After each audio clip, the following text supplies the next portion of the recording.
Hey everyone, thanks for coming. Looks like we have Pat in here from MetaOps. We're waiting on a few others to join, but we can go ahead and get started. Pat, you around? Hey everyone. Hey guys, how are you? Patrick Schulte with MetaOps Gaming signing in. Let's rock. Looks like we got Max here and some other folks. This will be meant to be like more of an open discussion, but we can probably lean on Pat, who's building some really cool stuff with MetaOps. We may have James from Swords of Blood trickling in, which is a really incredible mobile game with the look and feel similar to like a Diablo 3, built on Polygon, and the folks from Wagyu Games who are building UndeadBlocks, which is kind of like a Call of Duty zombie mode first-person shooter on Immutable X.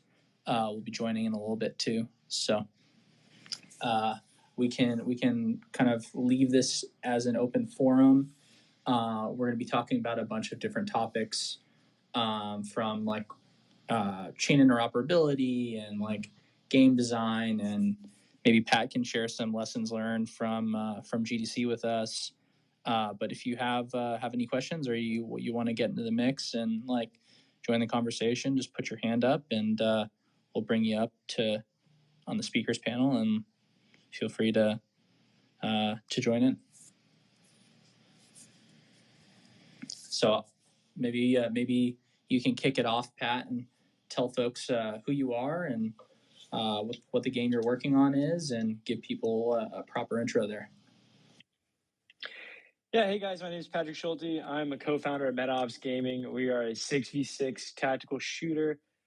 We currently have around 3 maps, 3 game modes, and around 6,000 players. We do have around 20,000 assets between 3 blockchains. So the blockchains we're on are Polygon, Avalanche, and Solana, of course. And so those assets are actually purely cosmetic. And so the different skins and things like that are assets that you actually own. You can take them home. You can change wallets with them, do whatever you want under the sun. They are your assets. And so from that, we've been working actually for around a year and a half. There's about 17 of us on the team. About 9 of us are full time, and it's been great. I mean, it's really been great being on the front lines of Web3 gaming and being able to see firsthand what is actually happening and what is, in line, and what is in store for all of us. And it's just been really interesting. Yeah, GDC was also really great. We just got back, had an absolute blast, and we're definitely going back. I mean, it was so fun. We met a bunch of really good partners. We met the entire AVAX team. Met a lot of the games on the Avalanche. This is gaming with the Avalanche, and it was honestly a really great time. So going into that, what were the key themes or takeaways you had from GDC? Is it like, was there a push for a specific chain or genre, or what did that look like? If you can give folks, most of us, I don't think, went to GDC. So what's your kind of quick recap there? Yeah, absolutely. So first off, it was very big. There was a lot of non-Web3 users as well. It wasn't just crypto people. It was actually just all gamers in general. And so it was definitely really interesting to see how many crypto projects were there. Kronos was there, Scale was there, AVAX was there, WeMix was there. I mean, the list goes on and on and on. And we actually got lucky to be right by the staircase right where everyone comes in. We were in Avalanche's big, nice, shiny booth. And so we actually had a lot of people come directly ask us what the difference between our game is and what the difference is between like Call of Duty or Halo or any of these other games. And the difference really is you have actual ownership of your assets. And that's something very unique with crypto, and something that I like to use the word immutable. No one can take that away from you if you own that asset. Well, as long as you don't give up your private key and stuff like that. But for all intents and purposes, it's definitely a better way to transact with games, in my opinion. Awesome. I know you'd kind of like talked a little bit about Avalanche. For those who don't know, Avalanche has a pretty large gaming fund. upwards of $300 million. They're looking to expand that ecosystem. So maybe you could take us through, like, from the very early days at MetaOps, kind of like how you decided to support different chains and how you landed at going multi-chain on Solana and Polygon and now Avalanche. So maybe you could take people through those kind of decisions and how you arrived at like this multi-chain world where you have this really cool FPS shooter across 3+ different ecosystems now. Yeah, absolutely.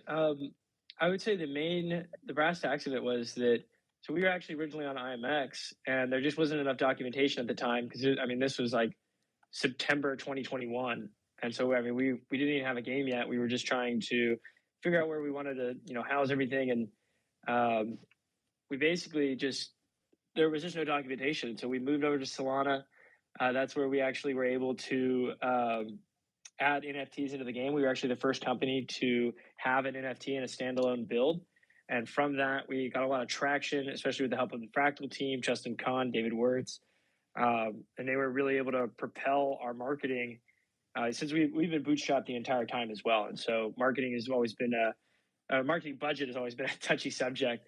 And so it was definitely great to start seeing the support with Solana. And then from there, we really liked just having as many people as we could. And if someone was going to have to learn a new wallet every single time they got on the game, that was going to be a problem. And so from there, we realized we needed to be open, multi-chain, and free to play. We always knew we were going to be free to play, but we didn't realize that free to play was also going to demand a multi-chain solution, because mainly people have what they like, and you want to be able to cater to what they like. And the easier it is for them to get going in your game and get that cool asset that they want, that cool new skin off the shop, the better it is for everyone. And so they're more likely to play it. They're more likely to invite their friends. As long as my grandma can do it and sign on, we're more than happy to onboard. And so from there, we basically just used some of the same tech that we had from our IMX days and extrapolated it over to all the Ethereum and all the EVMs out there. And so that's where Avalanche came in. I actually know some of the guys on the gaming team from college, and so that definitely helped to have that partnership in place. And now it's really been thriving. I mean, we've been helping onboard new games in our ecosystem, because we had like 20 or so partnerships before we went to Avalanche, all on different chains, Solana and Polygon. And mainly it just came down to, we want the most gamers coming to play games, not really being bogged down by what crypto they're using, et cetera, et cetera. We want them to use what they want. And that's really where it came down to. Awesome. Looks like we have Kyle here at UndeadBlocks with us now. Maybe you could give everyone an intro and tell them a little bit more about the game you're working on. What's up, everybody? Appreciate you having us here. Sorry for being late here picking up my daughter at school. Hopefully you can hear me well. I don't have no Wi-Fi. I'm bouncing off of just signal here, so hopefully you can all hear me. I am the Director of Business and Partnerships here at Wagyu Games. The first game that we have developed for the world to play and have fun with is UndeadBlocks. We are a first-person zombie shooter. You can think of us calling of a Call of Duty Zombies mixed with a little bit of Mario Kart with the mystery involved. We have had our beta since last end of May, 1st of June of 2022. We dropped our first NFT collection in March of 2022. We first dropped with Ethereum. That's where our first two collections are, and since have actually been building with Immutable X as well as our second actual blockchain that we're building with.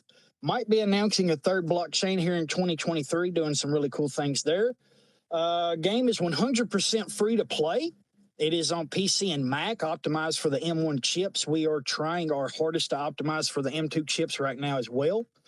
Like I said, all it takes is an email. You create an actual password and go verify that you're a real person to actually play the game. We do have a live earnings mechanism that went live February 28th, here just a month and a day ago.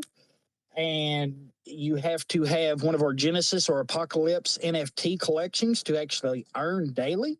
But that is something new. We have a dual tokenomics model where we have our undead token, which is ERC20 token that is on chain. And then we also have a gold Z-Bucks token, which you actually earn from in game that is off chain, that is pegged to the US dollar.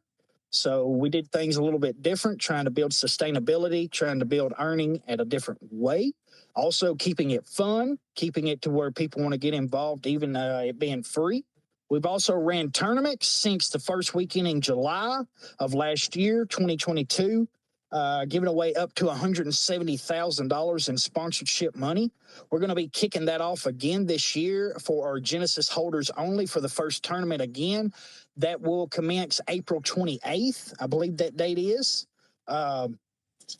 Once again, I'm on mobile, so I'm almost positive that's the date. If don't hold me to it. That is also subject to change in case something happens, something like that. But we are kicking off our tournament structure just like we did last year, kicking it off a little bit earlier this year. Going to continue with the in-person live events as well. If you was at East Denver, I was there out meeting people. We actually had, or we tried to have a little bit of tournament there with the community gaming and Hyperplay booth. Unfortunately, if you were at East Denver, you also know the internet was complete trash there, unfortunately. So it was kind of a challenge. We had an in-person live event last year at the end of the year at Nashville, Tennessee as well. We're going to be hitting some more in-person events to actually showcase our game. So we're just trying to get it out to everybody possible. Literally going to be on mobile here in the next month to 6 weeks in Q2, that being on Google and Apple Play stores and iOS stores.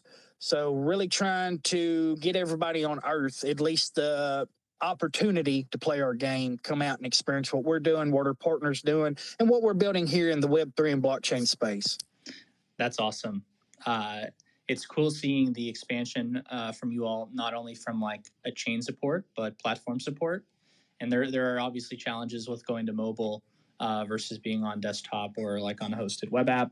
But would love to learn a little bit more, Kyle. I know you're in the car, but love to learn a little bit more about like how you all settled on like IMX to begin with, and like how you're thinking about chain expansion and like what comes with that. As we grow, we're picking up actually a few new employees on the 1st of April. They start, so that's really cool and exciting. As we grow, we most definitely want to bring growth to the entire space.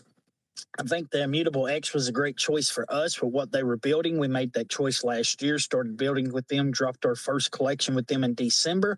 Also with GameStop NFT Marketplace, which they have a large partnership with Immutable X as well. Also knew what Immutable was building on the side. Of course, everybody sees it now with the integration with Polygon and some other large people that's coming through that they're getting to announce and actually finalizing those contracts. Us being a partner, we got to see some of that on the inside before that was happening. We also got to work directly with some of those teams, just like the GameStop team, doing something cool there. Unfortunately, NDA holds me back about talking about a whole lot of things, but we are doing some really cool stuff with some new partners with Immutable X as well. Going back to the first, we really liked how they actually developed what they were building towards the gaming structure, how their push was, how their mindset was.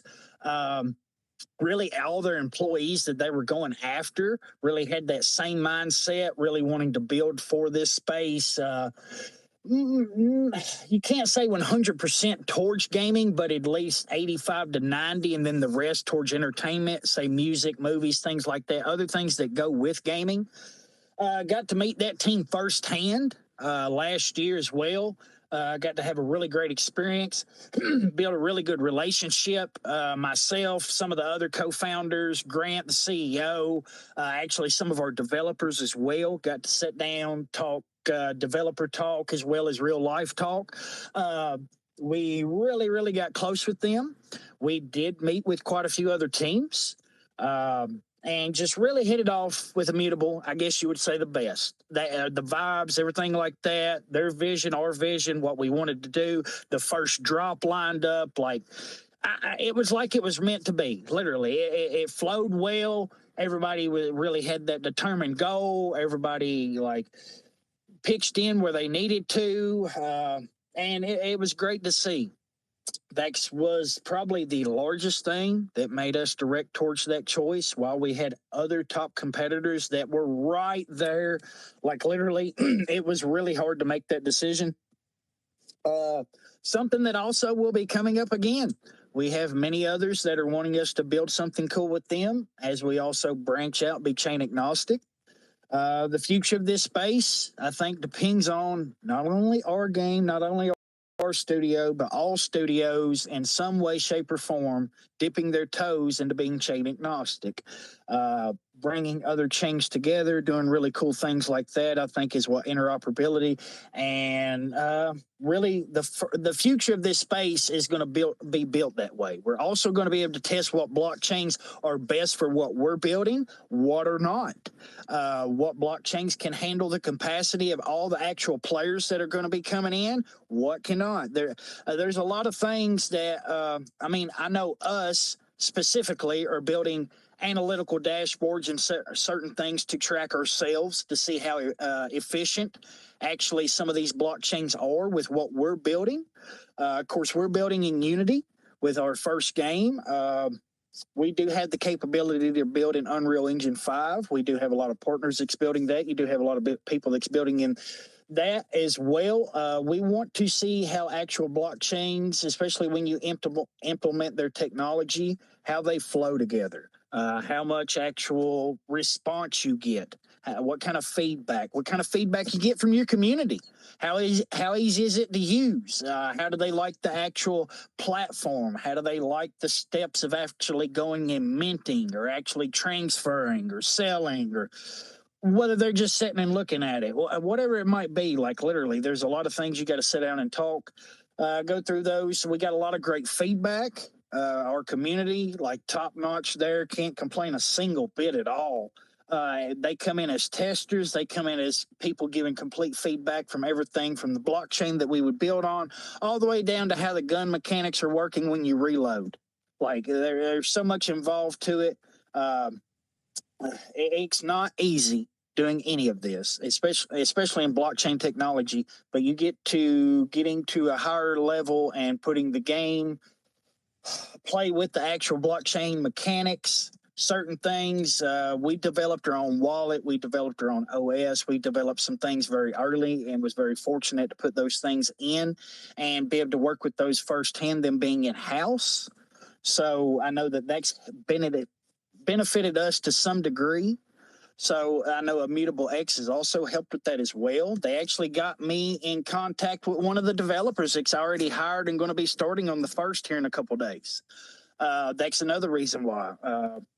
Like really seeing things like that's what really got us for that push and continues for the building of that blockchain and what we're going to push out together, especially since they just brought on and told the world about Polygon and them coming together. That's just going to give more fuel to the fire. And that's just literally the beginning. I wish I could tell a lot more things on here, but unfortunately I can't. No worries. Appreciate that. So I'd love to turn it over to Pat and learn a little bit more about like what your on-chain footprint is currently and how you're thinking about and when you're thinking about game developers that will be able to have some sort of like game logic on-chain, and if you think that there's like a specific technology or chain that really moves the needle on that for game designers. I wouldn't say there's a specific technology. I would say one of the big things that is really interesting about the way that blockchain works is that it's a one-time storage fee.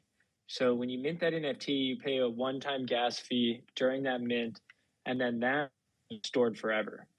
And so now we're able to use it to offset some of the costs for our database within our game. And so like our assets, the players aren't actually downloading them or the players aren't downloading like each individual thing. It's downloading it as you're playing. And so when you play and you select these things, our wallet reader reads your wallet, sees that you have the asset, and then displays it on the screen. And it does it in like 0.25 seconds. And so faster than you can blink, we can call the item, into use. And so, I mean, I think companies like AWS that's why they're making this huge push to adopt crypto, because they know that data subscription model is coming to an end, especially when you get companies like Scale who have $0 gas fees for their entire thing, and they can do like hundreds of thousands of transactions per second with all the way across the world, multiple people, multiple times. And so, I mean, but as for like one individual thing, I mean, it's interesting how different blockchains do different things. And so, kind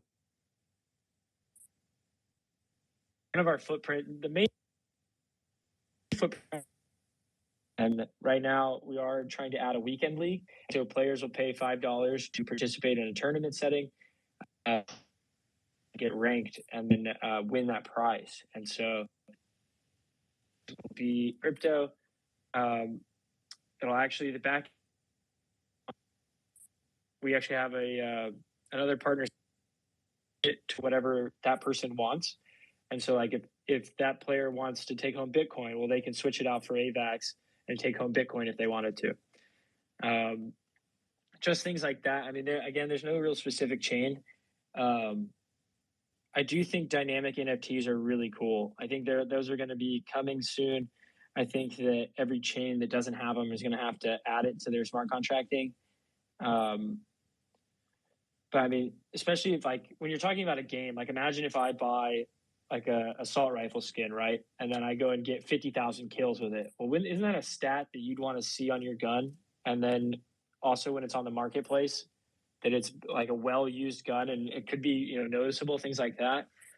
I mean, not only that, but like just on a simple sense, like knowing that, like, say Kanye West bought the skin, right? Just knowing that Kanye West bought the NFT and no one can say anything about it because it's proven on the blockchain, that registry of account is there. And so, I mean, there's so many little individual things. I mean, another thing we're trying to do is look into solutions to storing our maps.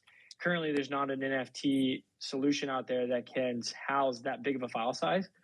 So that'll be a really interesting one. I mean, let alone MP4 capabilities. We have a theater mode coming out in our game in which you can clip your NFT or clip your game footage and then turn it into an NFT.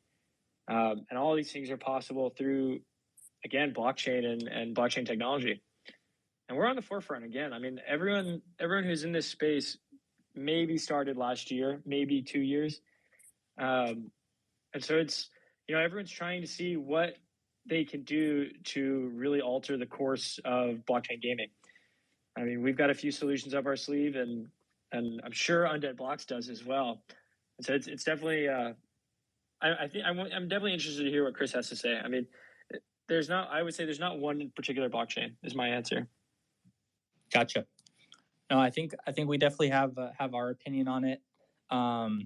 It's definitely interesting. I mean, seeing a lot of these chains, like gaming specific chains, maybe like an Immutable X, like in their value props around like paying gas, like high throughput, ZKs. So it's interesting kind of like seeing the success of those like gaming specific chains early on and where things are going to go with account abstraction. So now these games can essentially be the gas payer for their users, and it's like one less step for people to onboard these new users into these games and to understand like the underlying Web3 infrastructure just to get started playing. So like now that you can go deploy these like smart wallets really easily for people and pay gas for new users, maybe it's not super reasonable during like really high gas fees in Ethereum when the network's clogged, but like on Polygon or Solana or any of these other like lower cost L2 like scaling solutions or like low cost chains in general, like I think that really moves the needle. So I think it's good. It's going to be interesting to see how people like continue to adopt technologies like this and like repurpose their games to make it super easy for these new users to kind of come on board and play your game with there being like little to no friction, right? Would be definitely interesting to like maybe hear like Kyle or Pat if you have any opinions on like, I know Kyle, you definitely have some opinions on this because that was like a big reason why you went to IMX super early on, like this whole account abstraction concept and smart wallets and like what your thoughts on it are as game developers or like supporting these like really important foundational games super early on. We gotta have it. We gotta have the innovation. We gotta have those people that's backing you up in every single way, all the way from the community, all the way up to the VCs. I mean, you got to look at who really has your back and who has the community and your best interest of the company. We're trying to build something to be sustainable and be here for the next 50 years.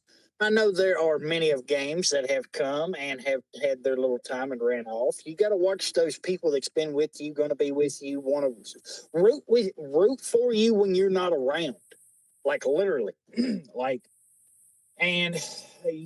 I think that we're really getting that push out now for more blockchains. I've had more blockchains reach out to me, especially since ETH Denver, than I ever have. Even ones that I didn't even know that was doing something in the gaming sector or wanting to do something in the gaming sector or get involved somehow, have some kind of technology that can verify, that can make the wallet structure better, that can make the interaction better, that can make the gameplay function like... There's so many companies that have come out now. Even our cloud gaming that we're using is from a company that is blockchain based that is running their cloud off a master node. Like you can't get more actual decentralized than that in my mind. That's one of the biggest reasons that I'm here. I probably have the most experience in blockchain of my team. If not, it's another gentleman. But I've been here since 2013, been building since 2014. Like literally, I have seen so much transition to people really move and see what's going to bring the forefront of that actual mass adoption in here. And you got to find those that will do just about anything that's needed to be done to make it happen. And just as you said, Immutable X has helped us in every single way. We've got other people that's going to do the same in the future. There are many out here that's going to help many others. And that's the biggest thing that we continue to look for is partners that really want it to be beneficial, but for both sides, how we can make it work, do something very cool, do something to push this space further, and not just for just our company, not just for our community, but for the furtherment of the gaming space here in blockchain, for the wallet structure, for the interoperability cases, like...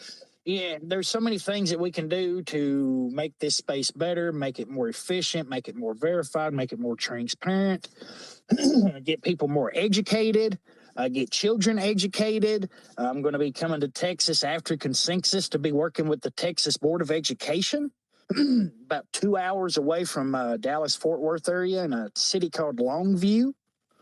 Going to be really, really cool. There's going to be 25 different school districts that's going to be attending that. They actually reached out to us. They want to get the children educated. They want the children to have this opportunity. And the time's coming. Yeah, it's definitely interesting. That makes a lot of sense. Texas as a state is pretty bullish on crypto. For those who don't know, here in Austin, you can pay all of your utilities with crypto, which is pretty cool model if you think about it. We have a lot of Web3 startups, including ourselves here. We have some pretty cool VCs out here that are building these really cool like co-working spaces that are kind of set up similar to Xerox Park. So it's just like it seems to be a really like great place for builders, and like the builders here are extremely supportive. So it's definitely been really awesome working out of Austin, being a Web3 founder. But yeah, and Pat's out here too, which is awesome. But I mean, I think you guys keyed on this a little bit earlier. Maybe if the listeners didn't realize it, but as like kind of a what you used to be an early stage game, now you're kind of like reaching saturation on your given chain. So like everything about building a startup, especially early on, is about hacking growth. And you guys have done this through like chain expansion. You've done this through like really cool technology based in innovations around like smart wallets with like Sequence, Pat. You've done this through like your tournaments. So I think it'd be really interesting to hear a little bit more about like your ROI on your tournaments and like how that has affected growth in your respective games. Because I think people don't really realize like that there are these engines of growth in any like early stage startup, whether it's gaming or not. And it seems like these like weekly tournaments and in-person tournaments with UndeadBlocks have been like really great drivers of growth and new users. Absolutely. I mean, for us specifically, we do at least, it's like every month we do another tournament. Last month we did one for $5,000 with Polygon and our activation with them. So that was a very exciting. We had about 1,010 players come, and about 700 of them were brand new. And so it's very clear how money motivates people. I don't want to say that, but I mean, they get to see a fun game and compete for high stakes. I mean, what's more to ask for? Also, Chris, could you actually connect me with those Texas scoreboard people? That sounds like an amazing opportunity, and we're right here in Texas as well. In fact, I actually I helped build a school over there in Longview when I was younger. Yeah, hit me up. I think, go ahead. I'll connect you guys after.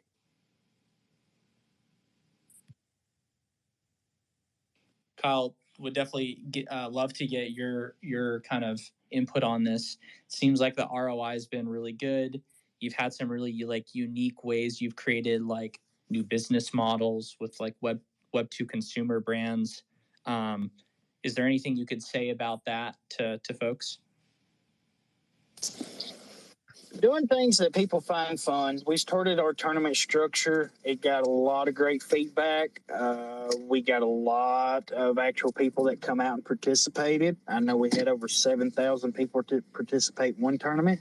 Hell, we had over 3,100 people come out in a real event to Nashville, Tennessee. It was amazing. Going to continue to have more of those. Going to continue to have that growth. It brought out people all the way from young to old. Let them kind of experience how they wanted to. We did it at a place to where they could get food, drinks, other games, other actual things like that. Our online tournament structure, of course, is pulled in everybody that it possibly can around the world. We're doing that as well. That's fully sponsored out. We do something similar from all the way from our partnerships to blockchains to Web 2 companies. I'm even talking to some very large Web 2 companies. It's like gaming based. I'll just give an example like Dave & Buster's. I've been contacted by them, like doing things like that in real life, getting connected with real actual companies that in some way want to push their product with your product. I was out in Las Vegas,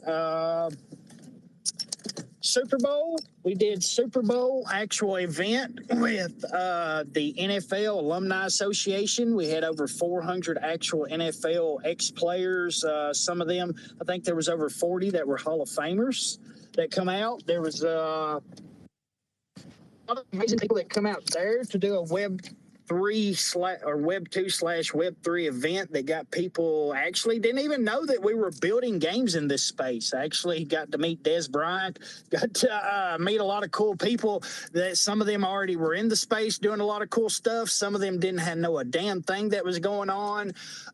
They actually are the arm of the 501c, which does the Play 60. They are going to be doing some other cool things with us in time and some of our partners as well, getting them involved with the children. That's what we're going to be doing there in Texas as well. Like doing events like that, getting people together, Most definitely bringing in sponsorships, not only from here in the Web3 space, but in the Web2 space, all over. Like, even I'll tell you some examples.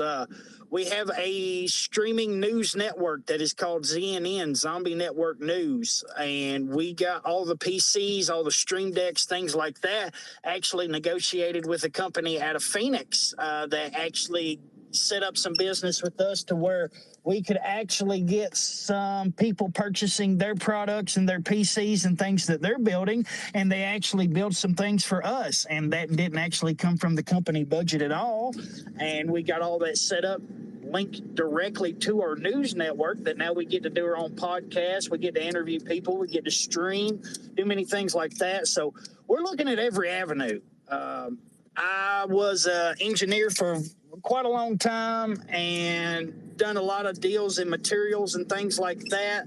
I look at every single avenue possible to actually bring in any form of business and make this company thrive and make it actually like push for more partners, more people to come in, not only here in blockchain, but actually support gaming as well. We're trying to work some deals out with Corsair. I know when we were at East Denver, Community Gaming, Chris over there, they'd worked out some deals with Razer. That's really cool to see. Seeing big deals with big companies like that when we go out at these places to where we can set up some of these tournaments to where you can play these games, actually access all this technology, and it doesn't really come out of our balance, our treasury so much. And if so, it's very minuscule. Like, that's something that's huge. If you can't hear me, sorry, I am driving. But, like, there's a lot of things that we try to look at every avenue of this, really, whether it's just getting things that build on another avenue of the company that we're going to be pushing out, like the ZNN, or whether it's the tournaments that keeps the community thriving and keep pulling more people in, or whether it's just things for development stuff, whether it's grants from actual blockchains. We're talking with a few blockchains to do some cool things to get some grants and things like that for some more development. That's actually how I actually hired some new actual developers, animators, and some designers. So we look at it every angle that we possibly can. That's awesome. Well, it'd definitely be interesting. You keyed on a couple things there, but it's definitely interesting because in Web2 games, we see the use of like cross IP, whether that's in other games or existing brands, used so prevalently, specifically in like Fortnite, for example. And they've done such a great job of tapping into like so many ecosystems and making it win-win for everyone. It's going to be interesting because I'd love to hear a little bit more from like maybe you, Pat, or Jacob, a little bit more about how you're thinking about like cross IP and like what that model looks like in Web3. Can you re-say the very beginning of the sentence? Sorry. Yeah. So essentially, like, how are you thinking about like IP sharing with other brands and games in Web3 as a way to like tap into those ecosystems in like a really symbiotic way? Yeah, absolutely. So currently, the first thing that comes to mind is our partnership with Earth from Another Sun, EFAS. So actually, our knives, our CQC collection on Solana can be used within their game. And so if you get one of our knives off the marketplace, you can actually use it in both games already. That was a really cool marketing push. We did a tournament with them and cool activation. I mean, we're open to working with other games to do the same thing. And just things of that nature. We can already, what we've been doing is taking entire chain. When we were closed alpha, you had to have an NFT to play the game. And so what we would do is take an entire collection and run it through our wallet reader and be able to say, hey, if anyone has this collection's NFT, you can play our game. As for now, I mean, that's one of the things about the NFT that's so cool as well, is that you own the IP rights. I mean, you can't edit the character, you can't change its physical appearance, but you could make a commercial from it, you can make a TV series, you can make an entire brand based on your NFT, as well as, you know, sell assets similar, things like that. And that's all power to you. You know, we want you to be able to do that. We want it to be yours. And whatever you want to do with it is your decision. As for IP, and again, we really want to I mean, we feel honored when other companies want to partner with us and have our assets in their game, and it's definitely an open door for us with in those regards. I also had to hop for a meeting, so I really appreciate coming to the space. I also appreciate everyone in the crowd listening. This is how we move the space forward, guys. We come to these chats, we listen to these people speak, and we learn about what the future has to hold. So I really appreciate it. Make sure you follow everyone above you, below you, to the sides, and I appreciate you being here. Thanks, Pat. Appreciate the time and all your responses. So we're lucky enough to have, I think, Jacob on the other end. So I've invited you to speak. Might be Noah, but definitely would love to hear a little bit more about how you're thinking about like cross IP and what that looks like and the challenges for like cross-chain IP sharing more specifically, because it seems like we have a lot of disparate chains. People oftentimes will build on very different chains to start. Maybe they become chain agnostic over time, but there are some real challenges around like users bridging NFTs and other representative assets that can be incorporated in game. So I don't know if you've seen this, Kyle.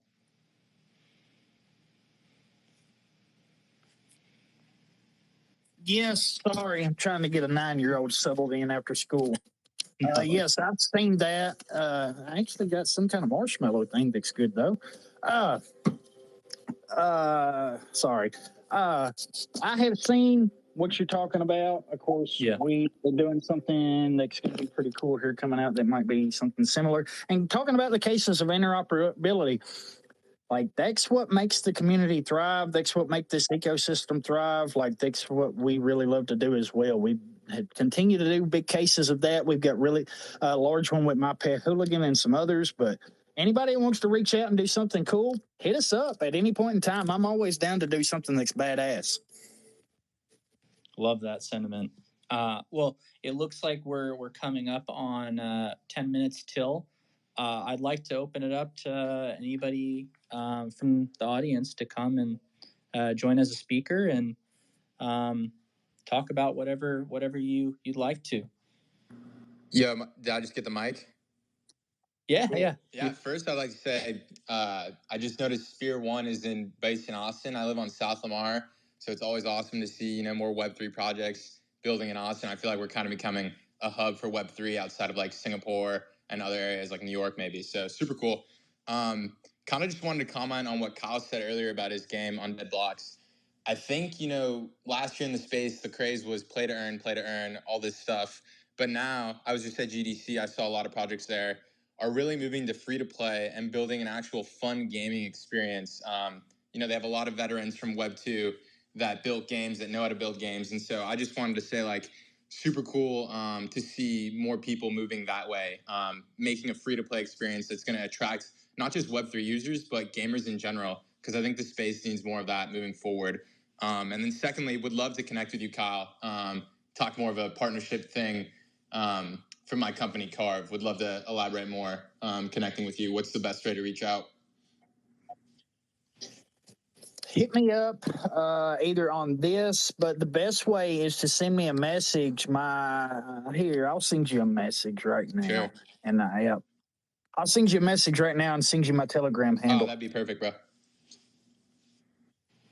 Hey, Paul, what were some other things you saw at GDC for those of us who didn't go that were like key themes or like takeaways from that conference? I know it's like Web 2 and Web 3 games, but were there some big chains pushing for like more games to build? Like what was your impression and kind of postmortem on that? Yeah, one? 100%. Well, if anyone's been to GDC, it's very fast paced, so many parties, so many people you need to meet, etc. But in terms of just like the sentiment overall, I would say from going last year to going this year, there's much more curiosity about Web3 and the benefits and the applications and use cases in gaming. I think we're going to see a lot of, AA or mid-core games make the jump to Web3 because it just makes so much sense in terms of revenue, an extra revenue stream for them. So I think the sentiment was much nicer. People were more curious. I'd have to say, Patrick and the MetaOps team, who I did meet, I think Avalanche made a really strong push to, they had a really big booth, like you said, by the steps. So I think they're making moves, in terms of ecosystem and game adoption. I think IMX and Polygon, I think we talked a little bit in this space about the Polygon IMX partnership. I think that was kind of the news of the week. Everyone's kind of curious to see what that looks like, what that's going to mean, two big players in the space teaming up. I would say those three chains, especially right now, made a lot of moves at GDC, had a lot of eyes on them for sure. Awesome. Anyone else? Any hot topics? Anybody else want to get on the stage and ask any burning questions?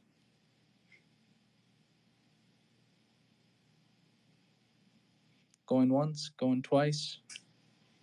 Paul, anything else you wanted to cover on your end?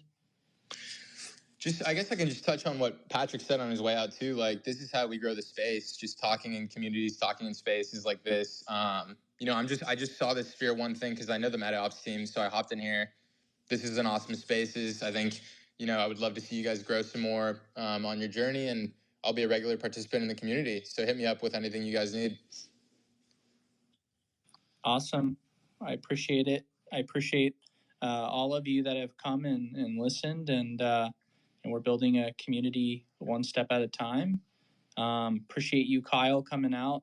I know you're driving and you had your daughter with you. I think we all kind of learned a lot from all of your insights. So with that, I'll give you 5 minutes back, and really appreciate your time here today, everyone.